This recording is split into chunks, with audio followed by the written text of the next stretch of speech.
নমস্কার। পশ্চিমবঙ্গে বিধানসভার ভোট এখনো অনেক বাকি। তার আগেই আজকে মুখ্য নির্বাচন কমিশনার ডেকে পাঠিয়েছিলেন রাজ্যের মুখ্য সচিব মনোজ পান্তকে। রাজ্যের মুখ্য সচিব মনোজ পান্তকে এই যে কমিশন ডেকে পাঠিয়েছে দিল্লিতে, আমরা দেখি যে মোটামুটিভাবে ভোট যখন এগিয়ে আসে তখন কমিশন এবং নবান্নের মধ্যে এই টানাপোড়েন, সংঘাত, ডাকাডাকি ইত্যাদি চলতে থাকে। কিন্তু ভোটের এখনো মেলা বাকি। সবে ভোটার তালিকা সংশোধনের কথা বলা হচ্ছে বা আলোচনা হচ্ছে, তার এখনো নোটিফিকেশন হয়নি। এসআইআর বা স্পেশাল ইন্টেন্সিভ রিভিশনের এখনো পর্যন্ত কোনো নোটিফিকেশন হয়নি। তার আগেই যেভাবে কমিশন মুখ্য সচিবকে ডেকে পাঠিয়েছেন দিল্লিতে, তাতে একটা উত্তেজনা পারদ চলেছে। কেন? তার কারণ হচ্ছে Paschimbanga politically very sensitive state, এবং মানুষ দেখতে চায়, বিশেষ করে বিরোধী দলগুলি দেখতে চায় যে কমিশন এই শাসক দল বা সরকারের বিরুদ্ধে কি কড়া পদক্ষেপ করতে পারে। সুতরাং সেই কারণে আজকে মুখ্য নির্বাচন কমিশনার যে মুখ্য সচিবকে ডেকে পাঠিয়েছিলেন, সে ব্যাপারে বহু মানুষের জানার আগ্রহ ছিল যে অ্যাকচুয়ালি ওই বৈঠকে কি হয়েছে। আমি আপনাদের জানাচ্ছি ওই বৈঠকে কি হয়েছে। আমরা এক্সক্লুসিভ ডিটেলস নিয়ে এসেছি। একদম ঠিক কি বৈঠকে হয়েছে। অবশ্যই 1.5 ঘন্টা মিটিংয়ে প্রতিটা বাক্য, প্রতিটা কথা জানা সম্ভব নয়, কিন্তু ওভারঅল যে কমিশনের কি অ্যাপ্রোচ এবং রাজ্য সরকারের তরফে মুখ্য সচিব মনোজ পান্ত কমিশনকে কি জানিয়ে এসছেন, আমরা মোটামুটিভাবে একটা গ্রাফিক ডিটেল আপনাদের সামনে তুলে ধরবো আজকের খবরের মধ্যে খবরের এই আলোচনায়। এবং তারপরে আমরা বিশ্লেষণ করব যে আগামী দিনে এর অভিঘাত কি হতে পারে বা শেষ পরিণতি কোন দিকে যেতে পারে। সুতরাং আজকে আমার সাথে রয়েছে দ্য ওয়ালের সাংবাদিক রফিকুল জামাদার। রফিক কথা বলেছেন নির্বাচন কমিশনের অফিসারদের সঙ্গে, নবান্নের অফিসারদের সঙ্গে এবং মুখ্য সচিবের সঙ্গেও দ্য ওয়াল যোগাযোগ করেছিল। তো আমরা তারপর জানাচ্ছি আপনাদের যে আজকের বৈঠকে কি হয়েছে। রফিক, তুমি বলো যে আজকে কমিশনের বৈঠকে কি হয়েছে। আজকে বৈঠক শুরু হয় ঠিক 5টার সময়, 6টা 10 পর্যন্ত এই বৈঠক হয় এবং 6টা 10-এর পরেই রাজ্যের মুখ্য সচিব মনোজ পান্ত তিনি বেরোন। কিন্তু সংবাদ মাধ্যম সেখানে ছিল উপস্থিত, কিন্তু তিনি কোনো কথা বলেননি। পরবর্তী সময় তুমি যেমনটা বললে যে আজকে অনেকের কৌতূহল ছিল যে আজকে নির্বাচন কমিশন এ রাজ্যের সিএসকে কি বলবেন, সেই বিষয়টা কিন্তু অনেক কৌতূহল ছিল। তো সেই কৌতূহল থেকে আমি বিভিন্ন জায়গায় ফোন করি এবং ফোন করে চেষ্টা করি যে বিষয়টা সংকতা বলবো যে আজকে যখন মনোজ পান্ত অর্থাৎ এ রাজ্যের মুখ্য সচিব তিনি গিয়েছিলেন এবং সেখানে তাকে প্রথম প্রশ্ন যেটা ফেস করতে হয়েছে সেটা হচ্ছে আমরা যে নির্দেশ দিয়েছিলাম সেটা কমপ্লাই কেন করতে পারলেন না। তখন মুখ্য সচিব, এখানে আমার যে দর্শকরা প্রথমবার দেখছেন, এই ঘটনাটা প্রথমবার জানছেন, তাদের জন্য আমার মনে হয় এখানে একটুখানি জানিয়ে রাখা উচিত যে কি নির্দেশ কমিশন দিয়েছিল। কমিশন নির্দেশ দিয়েছিল যে ভোটার তালিকায় নতুন নাম সংযুক্ত করার ক্ষেত্রে যে কিছু কিছু জায়গায় অনিয়মের অভিযোগ পাওয়া যাচ্ছে, তার মধ্যে 2টো বিধানসভার স্পেসিফিক করে কমিশন 4 জন অফিসারের বিরুদ্ধে ব্যবস্থা নেয়। বারুইপুর পূর্ব বিধানসভা এবং ময়না বিধানসভা। বারুইপুর পূর্ব বিধানসভার একজন ইআরও এবং একজন অ্যাসিস্ট্যান্ট ইআরওকে সাসপেন্ড করার সুপারিশ করে এবং বলে যে তাদের বিরুদ্ধে এফআইআরও দায়ের করতে হবে। একইভাবে ময়না বিধানসভার ইআরও এবং অ্যাসিস্ট্যান্ট ইআরওর বিরুদ্ধে কমিশন সাসপেনশনের সুপারিশ করে এবং বলে যে তাদের বিরুদ্ধে এফআইআর দায়ের করতে হবে। আর একজন casual staff data entry operator, তার বিরুদ্ধে এফআইআর করার নির্দেশ দেয় এবং তাকে সাসপেনশনের সুপারিশ করে। এবার রফিক বলে। তো এই নির্দেশ মানেনি রাজ্য সরকার। তারপরে তো আজকে ডাকা ইলেকশন কমিশন প্রথমেই প্রশ্ন করেন এ রাজ্যের মুখ্য সচিবকে যে কেন একটা অর্ডার দেওয়া হলো, নির্দেশ দেওয়া হলো, আপনারা কমপ্লাই করলেন না বা কোথায় সমস্যা রইল। তখন রাজ্যের মুখ্য সচিব মনোজ পান্ত তিনি পরিষ্কার করে বলেন যে আমরা অলরেডি একটা এনকোয়ারির কথা বলেছি, সেটা চিঠি দিয়ে আপনাদেরকে জানিয়েছি।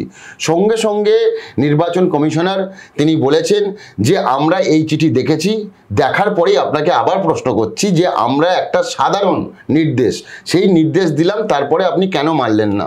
ভেরি জেনারিক একটা সুপারিশ, ভেরি নর্মাল একটা প্রসিডিওর, যেটা আমরা আপনাকে কমপ্লাই করতে বলেছি কিন্তু আপনি কেন করলেন না।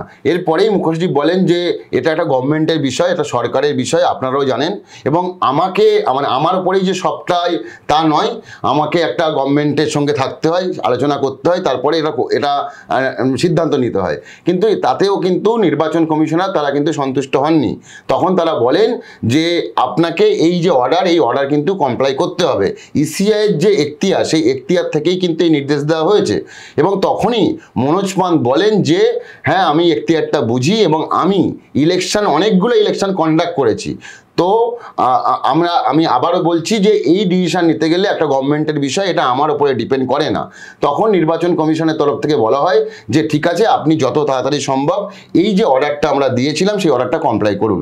তখনই এইখানে একটা জিনিস বলি যে আজকে যে এখানে পশ্চিমবঙ্গে যখন অনেকের মধ্যে এই ভাবটা ছিল যে ইলেকশন কমিশন যে ডাকছেন এবং মনোজ পন্থ বোধহয় প্রচণ্ড উদ্বেগের সঙ্গে গিয়ে বৈঠকে ঢুকবেন এবং প্রচণ্ড উদ্বেগের সঙ্গে ওই বৈঠক থেকে বেরোবেন। কারণ হচ্ছে যে অনেকের ধারণা ছিল যে কমিশন বোধহয় ব্যক্তি মনোজ পন্থ বা মুখ্য সচিব মনোজ পন্থের বিরুদ্ধে একটা কড়া অবস্থান বা কড়া পদক্ষেপ করতে পারে, কারণ মুখ্য সচিবেরই দায়িত্ব যে ইলেকশন কমিশনের সুপারিশটাকে কমপ্লাই করা। কিন্তু আজকে মনোজ পন্থকে দেখা যায় যে ফুটেজ ওখান থেকে এসেছে নির্বাচন সদন এবং দিল্লিতে অশোক রোডের উপরে যে নির্বাচন সদন, তখন মুখ্য সচিব 4:37 বা 38 নাগাদ যখন ঢোকেন, ঠিক সেই মুহূর্তে যে ছবি দেখা যায়, মনোজ পন্থ ব্যক্তিগতভাবে উনি অত্যন্ত একজন সুশীল আমলা বলে পরিচিত এবং ঠান্ডা মাথার আমলা বলে পরিচিত। ফলে আজকে যখন মনোজ পন্থকে ওখানে ফাইল হাতে নিয়ে ঢুকতে দেখা যায়, তখন তার শরীরে বা মুখের ভাষায় অন্তত আপাত দর্শনে কোনো উদ্বেগ ধরা পড়ে না। একদম একইভাবে মনোজ পন্থ যখন কমিশনের অফিস থেকে বেরিয়ে আসেন, তখনও তার চেহারায় ছবিতে কোনো উদ্বেগের ছাপ ধরা পড়েনি। কিন্তু পরে যেটা জানা যাচ্ছে, যেটা রফিক আপনাদের বললো, যে কমিশন আজকে স্পষ্ট করে জানিয়েছে যে দেখুন, আপনাকে এই নির্দেশটাকে কমপ্লাই করতে হবে। তখন মনোজ পন্থ বলেন যে হ্যাঁ ঠিক আছে, আমি গিয়ে আলোচনা করি। কিন্তু কমিশন জানায় যে হ্যাঁ আলোচনা করুন, কিন্তু 7 দিন সময় নিন। 7 দিন সময় নিন মানে একটা 7 ডেজ। প্রথমে বলেন যে যত তাড়াতাড়ি সম্ভব আমাদের নির্দেশটাকে কমপ্লাই করুন। তখন তিনি বলেন যে সামনে বেশ কয়েকটা ছুটি রয়েছে, তখনই 15 আগস্ট রয়েছে, শনিবার রবিবারে ছুটি। একদমই ঠিক। তখন নির্বাচন কমিশন বলেন যে ঠিক আছে, আপনি 1 সপ্তাহ সময় নিন, কিন্তু আমাদের যে নির্দেশ এটাকে কমপ্লাই করুন। তারপরে কিন্তু আমি যে বিষয়টা একটা ইতিমধ্যেই বিতর্ক শুরু হয়েছে, বেশ কিছু সংবাদ মাধ্যম বলছে যে মনোজ পন্থ তিনি নাকি বলে এসছেন যে ঠিক আছে 21 তারিখের মধ্যে সাসপেন্ড করা হবে। এমনটা কিন্তু নয়। আমি আমার সূত্র এবং নির্বাচন কমিশন সূত্র এবং নবান্নের অফিসাররা, তুমি যেমনটা বললেন যে মনোজ পন্থের সঙ্গে কথা বলেছি, অবশ্যই কথা বলেছি। সবার সঙ্গে কথা বলার পরে একটা বিষয় নিশ্চিত, এ রাজ্যের মুখ্য সচিব কোনো কথা দিয়ে আসেননি যে আমরা 21 তারিখের মধ্যেই সাসপেন্ড করব। তিনি বলেছেন সমস্ত কথা শোনার পরে যে আমি ফিরি, দেন লেটস সি। অর্থাৎ তিনি মানে বোঝাতে চেয়েছেন যে আমি ফেরার পর আমার যারা রয়েছেন বা আমার যে সরকার, তার সঙ্গে কথা বলবো। সরকার বলতে এখানে নিশ্চয়ই চিফ মিনিস্টার এবং চিফ মিনিস্টারের নির্দেশ ছাড়া শঙ্কদা, এর আগেও আমরা বারবার আলোচনা করেছি যে এই সিদ্ধান্ত কোনো রাজ্যের মুখ্য সচিব নিতে পারেন না। ঠিক, আমি এটাই বলি যে মুখ্য সচিবদের অ্যাকচুয়ালি কিন্তু ক্যাচ 22 অবস্থা। এটা শুধুমাত্র মনোজ পন্থের জন্য নয়। আজকে বিহারের যে চিফ সেক্রেটারি আছেন মিনাজি, তারও যেমন অবস্থা, উত্তরপ্রদেশের চিফ সেক্রেটারি আছেন যে তারও এমন অবস্থা। কারণ কোনো চিফ সেক্রেটারি চিফ মিনিস্টারের সঙ্গে আলোচনা না করে বা তার মত না নিয়ে কোনো সিদ্ধান্ত নিতে পারেন না। ফাইনাল কি করে হয়, যেটা ঘটনাটা ঘটে সেটা হচ্ছে যে এই যে ইলেকশন কমিশন আজকে নিয়মটা স্মরণ করিয়ে দিয়েছে মুখ্য সচিবকে যে ইলেকশন কমিশনের এখতিয়ার সম্পর্কে কি আপনি অবগত? তো মুখ্য সচিব অবগত, বা মুখ্য সচিব অবগত না হলেও সেটা অবগত হবেন, পড়ে নেবেন। কিন্তু সেটার ব্যাপারে মুখ্য সচিব এর আর অ্যাডভাইস দিতে পারেন মুখ্যমন্ত্রীকে যে দেখুন এইটা হচ্ছে পজিশন, এটা হচ্ছে নিয়ম, এটা হচ্ছে আইনি নিয়ম, এটা সাংবিধানিক নিয়ম, এইটা কমিশনের এখতিয়ার। এবারে বাকি সিদ্ধান্ত হচ্ছে মুখ্যমন্ত্রীর। এবার এটার ক্ষেত্রে এইসব ক্ষেত্রে অনেক সময়ই হয় যে শুধু মুখ্যমন্ত্রী একা বা মুখ্য সচিব একা সিদ্ধান্ত নেন না। অনেক সময় যে সরকার কি করে যে আইনমন্ত্রীকে ডেকে নেন এবং রাজ্যের যে আইনি উপদেষ্টা তাদেরকে এইসব মিটিংয়ে আলোচনায় ডেকে নেন এবং তারপরে সরকার একটা স্থির সিদ্ধান্ত নেন। ফলে পুরো ব্যাপারটা মুখ্য সচিবের একার উপর ডিপেন্ড করে না, এখানে আইনি পরামর্শ সরকার অনেক সময় নিয়ে থাকে। আমারও মনে হয় যে এক্ষেত্রে মুখ্যমন্ত্রী জানার পরে হয়তো নিশ্চয়ই এ ব্যাপারে আইনি পরামর্শ নিচ্ছেন এবং সেই মোতাবেক একটা লিগ্যাল সেলও রয়েছে, পদক্ষেপ করবেন। আর একটা বিষয় এখান থেকে স্পষ্ট হচ্ছে রফিকের কথা থেকে যে ইলেকশন কমিশনের কাছে মুখ্য সচিব একটা বিষয় পরিষ্কার করে দিয়ে এসছেন যে মুখ্য সচিব হিসেবে তার কতটা সীমাবদ্ধতা রয়েছে সেটাই বুঝি, বা তার লিমিটেশন কতটা রয়েছে এবং তার অপারগতার জায়গাটা কতটা। যে নির্বাচন কমিশন বললেই যে মুখ্য সচিব যে পালন করতে পারবেন তার একার ডিসিশন এটা নয়। সুতরাং কমিশন যেন রোষ বা ক্ষুব্ধ হয়ে তার বিরুদ্ধে কোনো পদক্ষেপ না করে।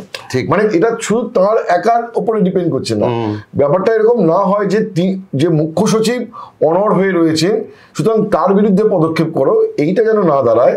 তার কারণে এটা তার একার অবস্থান নয়। ঠিক, এবং সেই বিষয়টা যে বারবার বুঝিয়ে এসছেন। কিন্তু এখন রফিক, আজকে নবান্নের যে অ্যাপ্রোচ এবং অ্যাটিটিউড আমরা গত কয়েকদিন ধরে আমরা যেটা দেখছি, যেখানে মুখ্যমন্ত্রী সরকারি অনুষ্ঠানে বা জনসভায় দাঁড়িয়ে উনি পরিষ্কার বলেছেন, একবার নয় একাধিকবার পরিষ্কার বলেছেন যে আমার কোনো অফিসারকে আমি সাসপেন্ড করতে দেব না, এবং নির্বাচন কমিশনের এখতিয়ার নেই। এখন পশ্চিমবঙ্গে ভোট হচ্ছে না, ভোট হলে তখন নির্বাচন কমিশনের এখতিয়ার আসবে, কিন্তু আমার কোনো অফিসারকে আমি সাসপেন্ড করতে দেব না। দ্বিতীয় কথা হচ্ছে যে কমিশনকে যে চিঠি মুখ্য সচিব দিয়েছেন, সেই চিঠিতেও কিন্তু মুখ্য সচিব বলেছেন যে দেখুন আমরা আমাদের এই যে অফিসার, এবং সেখানে অফিসারদের কিন্তু আড়াল করা বলবো না, প্রোটেক্ট করারই একটা মেসেজ কিন্তু এই চিঠিতে রয়েছে। তার কারণ হচ্ছে যে চিঠিতে মুখ্য সচিব লিখেছেন যে এই যে অফিসারদের কথা বলা হচ্ছে তাদের অনেকগুলো দায়িত্ব পালন করতে হয়, জেলায় অনেক স্কিম আছে আমাদের, সেই সব ইমপ্লিমেন্টেশনের দায়িত্ব পালন করতে হয়, সুতরাং তাদের উপরে কাজের প্রচুর চাপ থাকে। অনেক সময় হয় যে তারা অধস্তন কর্মচারীদের কিছুটা ডেলিগেট করে দেন কাজ। ঠিক। তো সেক্ষেত্রে কয়েকটা ক্ষেত্রে দেখা যায় যে ভুল ত্রুটি হতে পারে, সুতরাং এইটাতে একটা আমরা ইনভেস্টিগেশন করে দেখি যে কি অ্যাকচুয়ালি হয়েছে। তার মানে কি, তার মানে একটা প্রোটেক্টিভ অ্যাপ্রোচ আছে যে রাজ্য সরকারের অফিসারদের বিরুদ্ধে কিন্তু সরকার কিছু করতে চায় না। কিন্তু কমিশন যে কঠোর অবস্থাটা নিচ্ছে, তোমার কি মনে হয় যে শেষ পর্যন্ত রাজ্য সরকার কি এটা মানতে বাধ্য হবে? যে মানে এখনো পর্যন্ত মুখ্যমন্ত্রী যে কথা বলে আসছেন, তুমি যেমনটা বললে, এখনো পর্যন্ত আমার মনে হয়নি যে মুখ্যমন্ত্রী এই নির্দেশকে মেনে নেবেন বা কাউকে সাসপেন্ড করবেন। তিনি যেমন মানে প্রকাশ্য সমাবেশে বলছেন, মিটিংয়ে বলছেন, তেমনি ঘরোয়া মিটিং বা নবান্নের অল ইন্ডিয়া মিটিং, সেখানেও একই কথা বলে আসছেন যে আমার অফিসাররা ভয় পাবেন না, সরকার আমার পাশে আছে, সরকার আপনাদের পাশে আছে। এবং কে কি বললো সেটা কিন্তু আমরা শুনবো না, যেটা সঠিক সেটাই হবে। এবং তিনি বারবার একটা জিনিস মনে করেছেন যে নির্বাচন কমিশনের যে এখতিয়ার, সেই এখতিয়ারের মধ্যে পড়ে না একটা রাজ্যে ইলেকশনের বিজ্ঞপ্তি হয়নি সেই বিজ্ঞপ্তির আগে এরকমভাবে সাসপেন্ড করতে বলা, এটা তিনি মনে করেন না। এবং পাশাপাশি একটা বিষয় কিন্তু আজকে মনে রাখতে হবে, এই এখতিয়ারটাই কিন্তু আজকে আবার নির্বাচন কমিশন রাজ্যের মুখ্য সচিবকে মনে করিয়ে দিয়েছেন যে এটা তাহলে না, আমরা তাহলে একটা জায়গাতেই গোল গোল ঘুরছি। আমার মনে হচ্ছে যে কোয়েশ্চেন রিমেন্স যে সরকার কি এ ব্যাপারে আদালতে যেতে পারে? একটাই তো রাস্তা, তো কোনো রাস্তা নেই। যদি এখন যে নির্দেশ আজকে দেওয়া হলো নির্বাচন কমিশনের তরফ থেকে, সিএস ফিরবেন আজকেই কথা বলতে পারেন কালীঘাটে গিয়ে, অর্থাৎ মুখ্যমন্ত্রী বাড়িতে গিয়ে, বা কালকে কথা হতে পারে। তারপর তো একটা সিদ্ধান্ত নিতে হবে, কারণ মুখ্য সচিবও জানেন যে যখন আমি দিল্লি গেছি আমাকে এখনো পর্যন্ত কমপ্লাই করতে বলছে নির্বাচন কমিশন, মানে রাজ্য সরকারকে কিছু একটা করতে হবে, নয় কিছুটা রিপ্লাই করতে হবে, নয় নির্বাচন কমিশনকে কনভিন্স করতে হবে। সেইটা যদি না হয় তারপরে তো একটাই পথ খোলা থাকবে, সেটা হচ্ছে আইনি পথ, কোর্টে যাওয়া, হাইকোর্ট, সুপ্রিম কোর্ট। আজকেই আমরা দেখেছি যে সুপ্রিম কোর্টে বিহারে এসআইআর বা স্পেশাল ইন্টেন্সিভ রিভিশন নিয়ে, ভোটার তালিকায় বিশেষ নিবিড় সংশোধন নিয়ে যে ইসি যে প্রক্রিয়াটি চালাচ্ছে তার বিরুদ্ধে তো মামলা হয়েছে সুপ্রিম কোর্টে। সেই মামলাতে আজকে কিন্তু পশ্চিমবঙ্গ সরকারের তরফেও বলা হয়েছে যে পশ্চিমবঙ্গ সরকারকে ইলেকশন কমিশন জানিয়েছে যে পশ্চিমবঙ্গে এসআইআর শুরু হবে, কিন্তু রাজ্য সরকারের সঙ্গে আলোচনা করে এই সিদ্ধান্ত কিন্তু কমিশন নেয়নি। সুতরাং এই ব্যাপারে রাজ্যের কিন্তু আপত্তি রয়েছে, সেই কথাটা অলরেডি সুপ্রিম কোর্টে স্টেট জানিয়েছে। সুতরাং অলরেডি কমিশনের ব্যাপারে যে স্টেট যে আদালতে যাচ্ছে সেটা আজকেই আমরা তার একটা ইনস্ট্যান্স দেখতে পেয়েছি। সুতরাং আগামী দিনে এই সম্ভাবনার রাস্তা খোলা থাকছে। এবং শুধুমাত্র এই পার্টিকুলার এই ইস্যুতে, যে সাসপেন্ড ইস্যুতে, এই যে সিএসকে ডাকছে, সবটা মিলিয়ে কিন্তু এই বিষয়ে কিন্তু হাইকোর্ট বা সুপ্রিম কোর্ট যেতে পারে নবান্ন, এমনটা কিন্তু মনে হচ্ছে। কিন্তু এই আলোচনাটা আমরা আজকে গুটিয়ে আনছি কারণ এইটার বিশদের জায়গা নেই।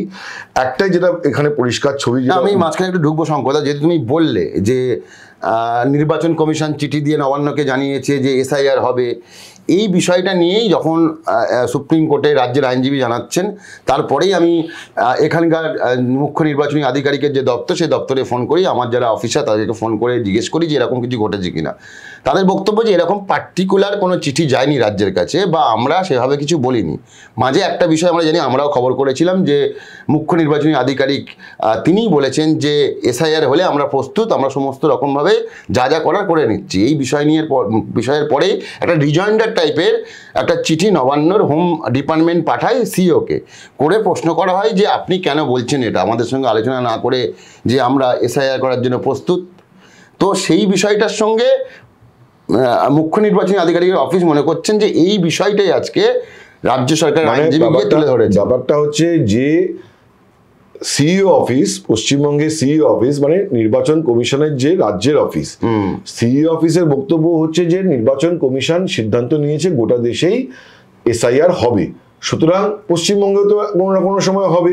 তো পশ্চিমবঙ্গে যে সিইও অফিস তারা যে এ ব্যাপারে রেডি, তারা যে প্রস্তুত, সেটা তারা কমিশনকে জানিয়েছে। কিন্তু পশ্চিমবঙ্গে এসআইআর কবে থেকে হচ্ছে, কি হচ্ছে, সেটা নোটিফিকেশন এখনো হয়নি বলে নবান্নকে পরিষ্কার করে জানিয়েছে যে আমাদের প্রস্তুতি রাখতে হবে, কমিশনের প্রস্তুতি রাখতে হবে যে কোনো দিন যদি কমিশন ঘোষণা করে দিতে পারে যে পশ্চিমবঙ্গে এসআইআর হবে, তখন যাতে আমাদের প্রিপেয়ার্ডনেসটা থাকে। সেই প্রিপেয়ার্ডনেসটা আমাদের রয়েছে, আমাদের বিএলওদের ট্রেনিং হয়ে গেছে, রিক্রুটমেন্ট হয়ে গেছে, আমরা প্রিপেয়ার্ড, সেইটাই শুধুমাত্র আমরা কমিশনকে জানিয়েছি, তার অতিরিক্ত কিছু জানাইনি। কিন্তু আমি আবার ফিরে আসি মুখ্য সচিবের প্রসঙ্গে। তো আজকে যে এই আলোচনা শেষ করার দিকে আমরা যাচ্ছি, এবং সেখানে আমার যেটা মনে হচ্ছে সামগ্রিকভাবে যে কমিশন আজকে পরিষ্কার জানিয়ে দিয়েছে যে কোনো নড়নচড়ন নয় তাদের অবস্থানে। কমিশন যে 4 জন অফিসারকে সাসপেন্ড করে এফআইআর দায়ের করার সুপারিশ করেছে, সেই অবস্থানে কমিশন অনড়, এবং কমিশন স্পষ্ট জানিয়ে দিয়েছে রাজ্য সরকারকে সেই নির্দেশ বা সুপারিশ মানতে হবে। এটা হচ্ছে কমিশনের দিক থেকে কঠোর অবস্থান। রাজ্য সরকারের তরফে মুখ্য সচিব জানিয়ে এসেছেন যে তিনি একা সিদ্ধান্ত নিতে পারবেন না, তারা যে পদক্ষেপ অলরেডি করেছেন সেটা কমিশনকে জানিয়েছেন, কিন্তু কমিশন তাতে সন্তুষ্ট নন। ফলে মুখ্য সচিব জানিয়েছেন যে ঠিক আছে, আমি গিয়ে কথা বলে এ ব্যাপারে আমরা আমাদের সিদ্ধান্তের কথা জানাবো। এ ব্যাপারে রাজ্যকে 7 দিন সময় দিয়েছে কমিশন। 7 দিনের মধ্যে অবশ্যই শুধু মুখ্য সচিবকে পদক্ষেপ করতে হবে তা নয়, তাকে জানাতে হবে কমিশনকে একটি রিপোর্ট দিয়ে যে আমরা কি পদক্ষেপ করেছি। সুতরাং এটা শুধুমাত্র পদক্ষেপ করাতেই সীমাবদ্ধ নেই, কমিশনকে কমপ্লাই করে কমিশনকে জানাতেও হবে। যদি না জানায়, এখন প্রশ্ন যদি না জানায়, সেই সম্ভাবনা পশ্চিমবঙ্গে রয়েছে, কারণ মমতা বন্দ্যোপাধ্যায় শাসক দলের নেত্রী এবং যিনি রাজ্যের মুখ্যমন্ত্রী, তিনি প্রকাশ্যে বলেছেন যে তিনি কোনো অফিসারকে সাসপেন্ড করার পক্ষে নন। ফলে তিনি এটাকে নিয়ে আদালতে যেতেই পারেন। অন্তত তাতে কি হবে, কারণ মুখ্যমন্ত্রী এই যে প্রকাশ্যে বলেছিলেন তার একটা পরিষ্কার অর্থ ছিল যে এই যে কমিশন যে প্রক্রিয়াটা করছে তাতে অফিসারদের একটা বড় ভয় দেওয়া, সাহস দেওয়া যে রাজ্য সরকার আপনাদের সঙ্গে আছে। এইটার যদি কন্টিনিউ রাজ্য সরকার করতে চায় তাহলে রাজ্য সরকারকে আদালতেই যেতে হবে, এবং অফিসারদের দেখাতে হবে যে আপনাদের সুরক্ষার জন্য, আপনাদের প্রোটেক্ট করার জন্য আমরা আদালতেও যাচ্ছি এবং আমরা এই ধরনের লয়ার অ্যাপয়েন্ট করে মামলাটি লড়ছি। সেখানেও যদি রাজ্য সরকার শেষ পর্যন্ত হেরে যায়, তাহলেও রাজ্য সরকারের বলার জায়গা থাকবে দেখো কমিশন পাশে ছিল, একতরফা পদক্ষেপ করেছে, কিন্তু আমরা কিন্তু শেষ পর্যন্ত আপনাদের পাশে থাকার চেষ্টা করেছি। সুতরাং এইটা একটা লং ড্রন প্রসেস। আমার মনে হয় না যে 7 দিনের মধ্যে ব্যাপারটা নিষ্পত্তি ঘটতে চলেছে। হয়তো এটা আরো কিছুদিন এটা নিয়ে একটা টানাপোড়েন চলবে। তবে গোটা প্রক্রিয়া থেকে বোঝা যাচ্ছে যে কমিশন পশ্চিমবঙ্গে 8 মাস বাদে ভোট হবে, তার আগে ভোটার তালিকা সংশোধন হবে, যে কমিশন যে পশ্চিমবঙ্গের ব্যাপারে অত্যন্ত অনমনীয়, কঠোর এবং একটা দৃঢ় সিদ্ধান্ত নিয়ে এগোচ্ছে সেটা পরিষ্কার। আমরা আগামী দিনের যে কি ঘটনা পরম্পরা হচ্ছে সেটার দিকে নজর রাখবো, তা নিয়ে বিশ্লেষণে আসবো এইভাবেই খবরের মধ্যে খবরে। আজ এ পর্যন্তই, নমস্কার, ধন্যবাদ।